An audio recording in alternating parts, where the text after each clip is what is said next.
Hi, this is Kiran Raju. I'm the founder and CEO for Green Robotics. I think today the mix of autonomy and robots is going to change every industry, and COVID has accelerated that, I would say, by 7, 8 years, right? So, when the second, because of this acceleration, now suddenly we are forced to think about autonomy, we are forced to think about robots, we are forced to look at efficiency as a parameter, right? So now when we apply this, I mean, we can talk about every industry, but I think when we apply this in the healthcare industry, we have to understand, typically you take a hospital, it runs on the resources that are working in the hospital and the processes that make a patient better, right? So if every process in a hospital has a certain time duration to it, now if we can do something better there, something that can takes 5 minutes, if we can do it in 1 minute, something that takes over a day, can we do it in 5 minutes? And if a robot is able to do that and be more precise, then it has immediate applicability in various of these processes, right? So I think that's at a high level. Now let us take a simple example of a patient coming into a hospital. If I walk into a hospital, I would be greeted. I would have to first stand in queue, right? So this itself solves the base principle. It's the same thing if I had a digital assistant. Probably it can answer even 100 visitors at the same time, whereas a human being can only do one at a time, right? So hence the queue. So that, I think, is those subtle areas of efficiency, um, where digital and even humanoids are going to play a role in the future. So I think one of the key things we will see in maybe in the next few years, and Apple has already started this journey, is the ability for AI to touch you in a healthcare standpoint, right? And I think one of the key elements that we are forgetting is the most important computer, uh, or how a doctor would come to you is in your pocket, right? Which is your smartphone, right? So if the fact that this is in your pocket and it has the power to connect to the internet, it has battery power to last 1 or 2 days, and it has the ability to sense pretty much more than any other. I would say the smartphone is really today the biggest sensor in such a small space available. So it has a lidar sensor, it has your heartbeat sensor, and with that combined with a little bit of wearable tech, you're automatically continuously being monitored, right? So I think the iWatch does a lot of that today. It monitors everything about you. So this is what I would expect coming into large scale deployment, where your health is continuously monitored. It is no more monitored only when you're in the ICU, right? Or only when you're in the hospital. So as long as you can monitor your health continuously, you are free to step out of the hospital.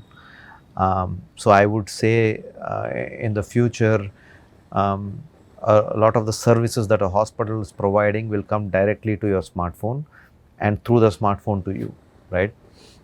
So that way you are not compelled to go to a medical facility unless you're trying to buy medicine, and which also I would say is going to take the Swiggy model.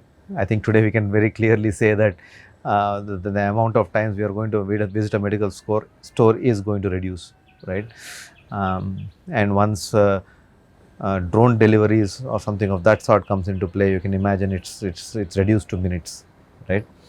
So this is what we are continuously solving at Green Robotics, saying that, how can I reduce this time, the time of commute to the hospital, time of sitting in the hospital, time of explaining to the doctor, and then getting a medic, medicine or a prescription, whereas the system is, you can actually be continuously monitored, and you can get that prescription immediately from a medical standpoint. I mean, I understand the privacy issues this raises, but I don't think my 70-year-old granddad cares about that, about privacy issues today, right?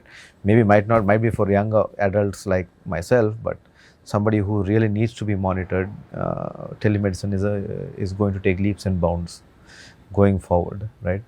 So I think some of the what like I said, we're looking at responsive healthcare. I think I want everyone to remember this word, responsive healthcare. So responsive healthcare is when I request for something that it is answered immediately, right? And within minutes I get a answer, right? So we're looking at such mass scale implementations at an entire city-wide responsive healthcare, right? So anybody who's part of the city who's paying taxes can actually request for healthcare services, and it can come directly through their smartphone. So that's how I would say we would look at this industry.